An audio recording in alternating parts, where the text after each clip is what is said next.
Hola, nuevamente aquí venimos a juntos aprender y seguir aprendiendo de cómo prepararnos para el regreso de nuestro amado celestial por su iglesia. Y hoy en este tercer episodio te vengo a compartir el tema de Él nos dejó un mapa a seguir para encontrarnos de regreso con Él. Y el versículo que hoy te quiero leer se encuentra en Juan capítulo 14, versículo 6. Dice, Jesús le dijo, yo soy el camino y la verdad y la vida. Nadie viene al Padre sino por mí. Y este es el mapa precisamente del cual Dios nos habla. El camino es Jesús.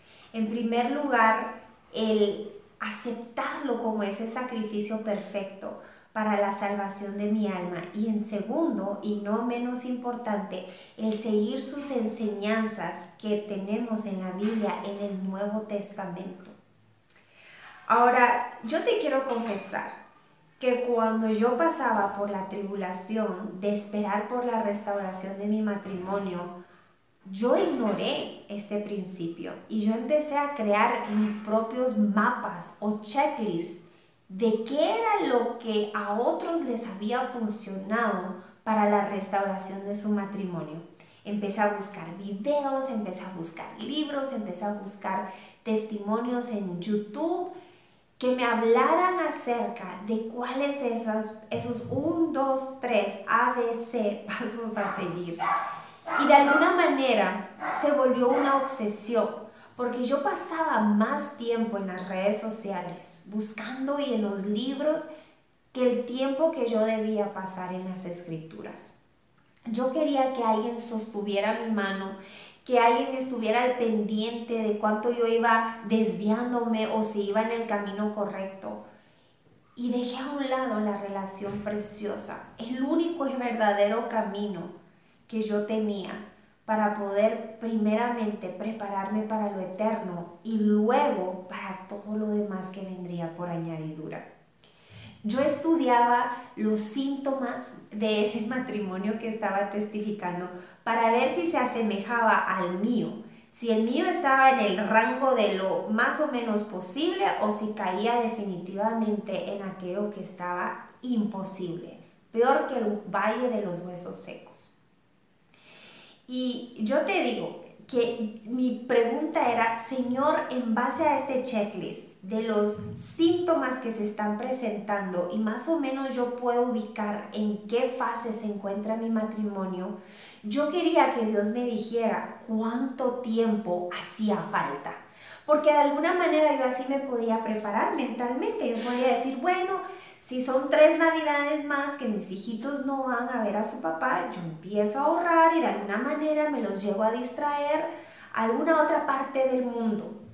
Pero de repente, si yo sé que va a venir esta Navidad, yo no hago planes, yo no hago absolutamente nada porque yo sé que aquí tengo que estar quieta. ¿Y qué creen que yo me encontré en la palabra de Dios? En primer lugar, que el tiempo no nos toca a nosotros saberlo. Pero mira esta otra. Y esto lo encuentras en la siguiente escritura, que está en segunda de Pedro, capítulo 3, versículo 8. Pero no olviden, queridos hermanos, que para el Señor un día es como 1000 años y 1000 años como un día. A partir de ese día, yo dije, papá, de nada me sirve este checklist si para ti un día tuyo son 1000 años míos. De nada me sirve este checklist. Y entonces el Señor en su maravillosa gracia y misericordia me empezó de alguna manera, algunos le llaman acorralar, arrinconar a la pared, pero yo le llamo, me empezó a llamar con lazos de amor. Pudiendo ponerme el gancho en mi nariz, me empezó a traer con lazos de amor. Y ahí donde yo miraba que esos checklists, que esos síntomas, que esas fases de las cuales yo seguía comparando mi matrimonio para saber dónde me encontraba, no funcionaba, me empezaba entonces a dar más y más apetito, hambre y sed de su palabra. Y ahí yo te quiero compartir que fueron varias lecciones aprendidas que nosotros compartimos en nuestro canal. Y si aún no has visto nuestros videos en la primera temporada, quiero invitarte a que conozcas el playlist que nosotros creamos, que es titulado Las verdades detrás de la crisis matrimonial.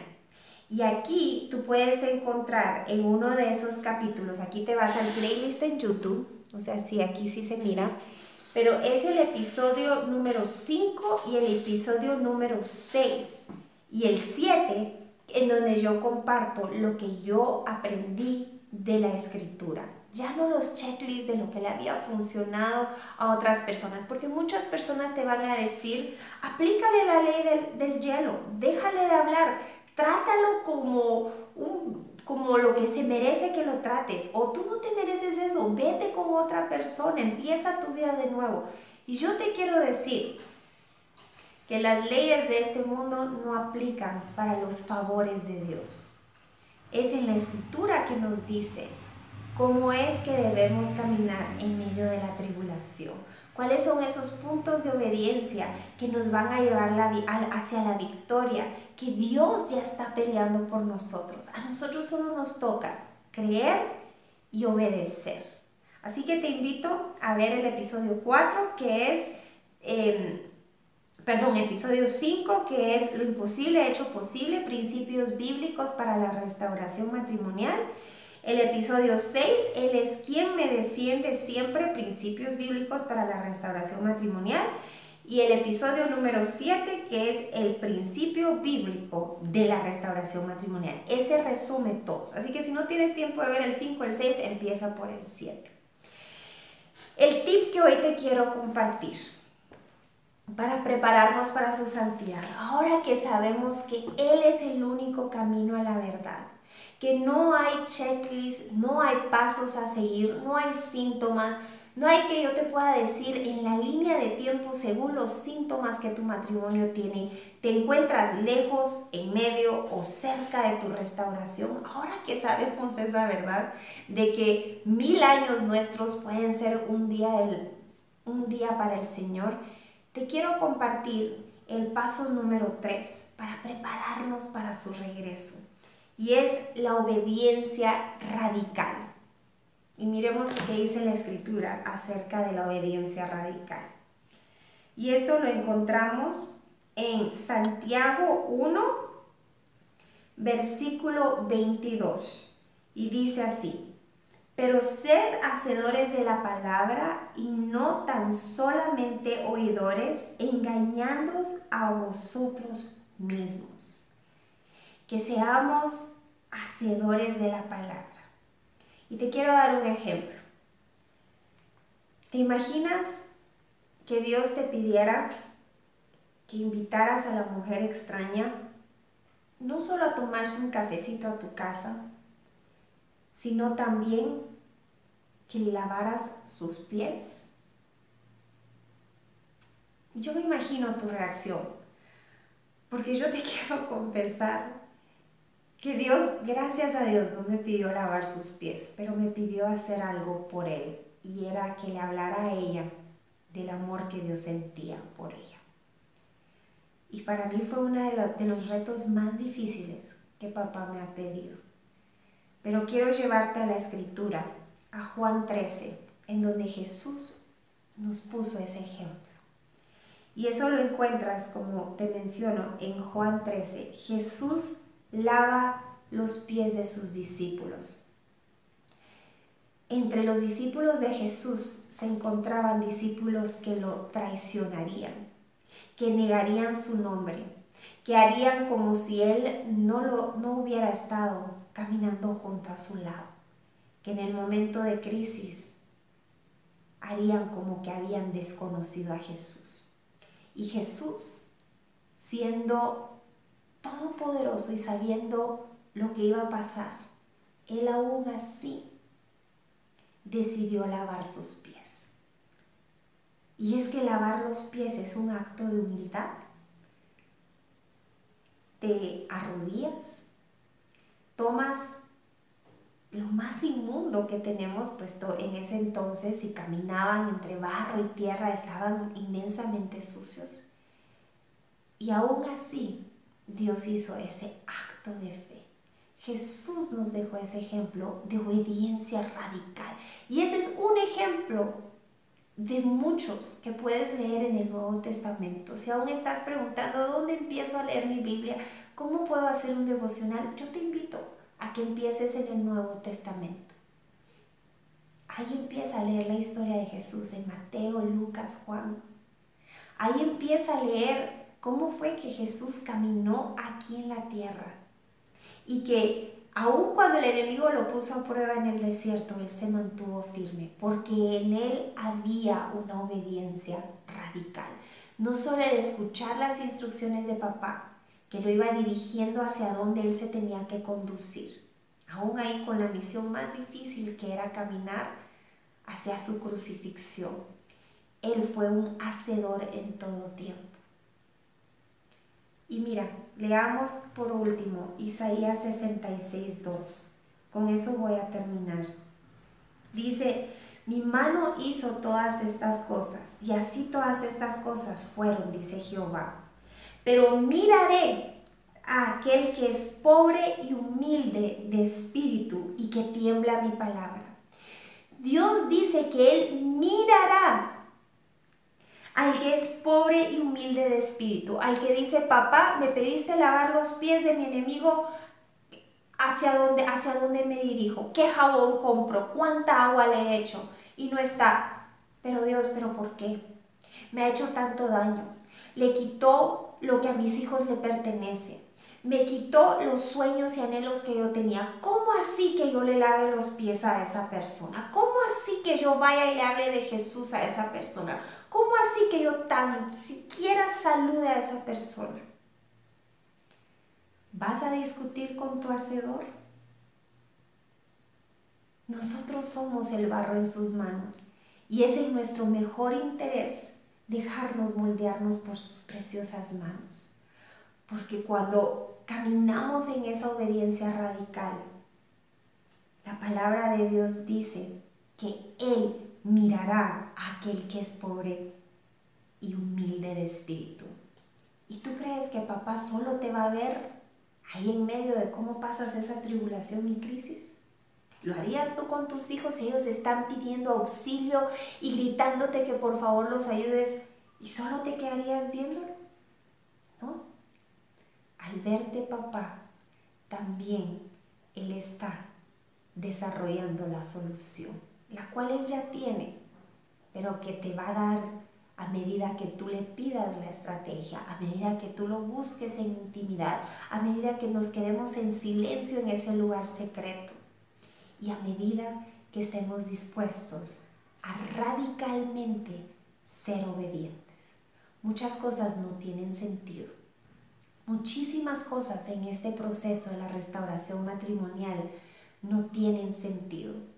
Y yo te quiero compartir y abrir hoy mi corazón una de esas cosas que fueron las más radicales en mi corazón, las que vinieron a desintegrar esos síntomas de la carne que yo aún caminaba, diciendo que yo era obediente y sierva del Señor. Por mucho tiempo yo pasé enojada con Dios, porque yo sentía que Él, siendo todopoderoso, omnipotente, que Él no me estaba defendiendo lo suficiente. Yo le decía: papá, ¿cómo es posible que tú, pudiendo extraditar a esta mujer a otro país, tú sigas permitiendo que ella siga con mi esposo mientras mis hijos no tienen lo suficiente que ellos necesitan? En primer lugar, el pasar tiempo con su papá. Y entre muchas otras cosas materiales que yo en ese punto le tenía tanta importancia. Yo decía: papá, tú sabiendo que ella me está lastimando tanto, ¿por qué no le pones un obstáculo para que ellos ya no se dejen, no se sigan viendo? Para que ellos se dejen, papá, y ellos sepan que este no es el camino que tú tienes diseñado para ellos. Hay un esposo que tú tienes para ella, para que ese esposo pueda regresar, con la cual él hizo un pacto. Y yo solo sentía como papá me decía: no es lo que tú estás viendo. Y yo le decía: pero papá, ¿cómo? ¿Cómo no es lo que yo estoy viendo? Yo veo una destrucción. ¿En dónde estás tú? ¿Por qué me has abandonado? Y papá me decía, no es lo que tú estás viendo.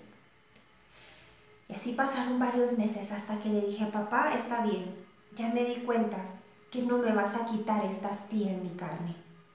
Y así la escribe Pablo, no estoy llamando a nadie astilla. Hasta que yo supere y sea radicalmente obediente. ¿Qué es lo que tú me pides que yo haga? Y Dios me dijo, tienes que amar a tus enemigos. Tienes que perdonar 70 veces 7. Papá, pero ¿cómo me pides eso? Yo nunca te pediría algo que yo no he hecho primero. Y es que ¿dónde se quedan aquellos que crucificaron a mi hijo? ¿Acaso no los he perdonado? Y entonces entendí que si Dios había perdonado a todos los que le hemos escupido a Jesús, cuando no somos obedientes, cuando no aceptamos el sacrificio de la cruz para sentirnos amados, aceptados, perdonados y escogidos, si Dios me ha perdonado por escupirle en la cara a su Hijo Jesús, ¿cuánto más no yo tengo la obligación de amar a mis enemigos? Y entonces dije, papá, está bien, yo la perdono, pero dame una estrategia para poder perdonarla.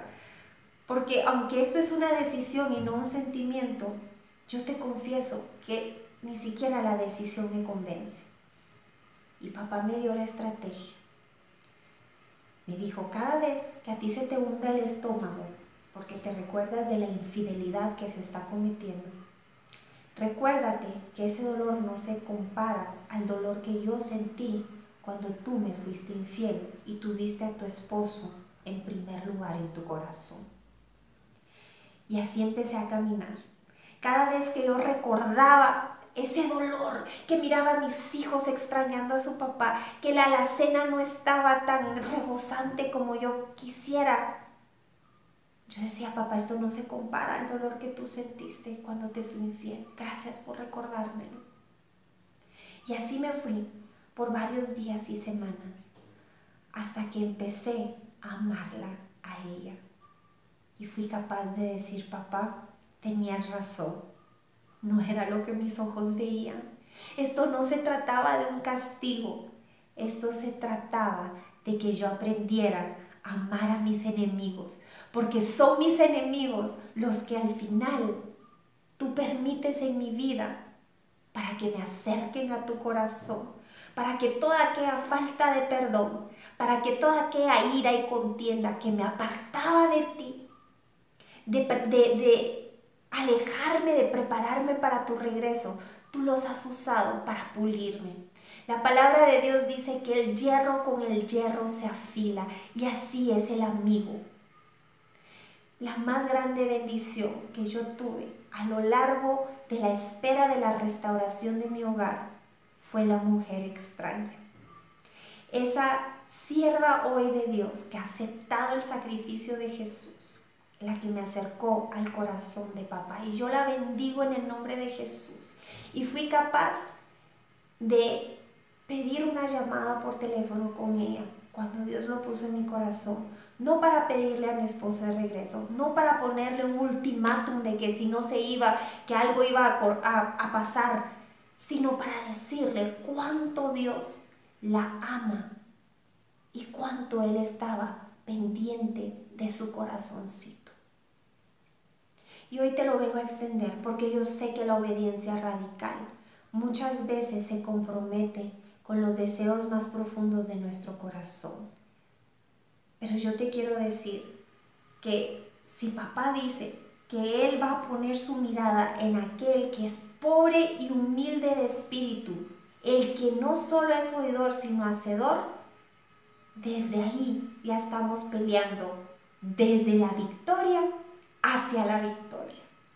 Así que hoy te invito, ¿qué es aquello que tú no has podido ser radicalmente obediente y que está impidiendo que tú te prepares para el regreso de Jesús?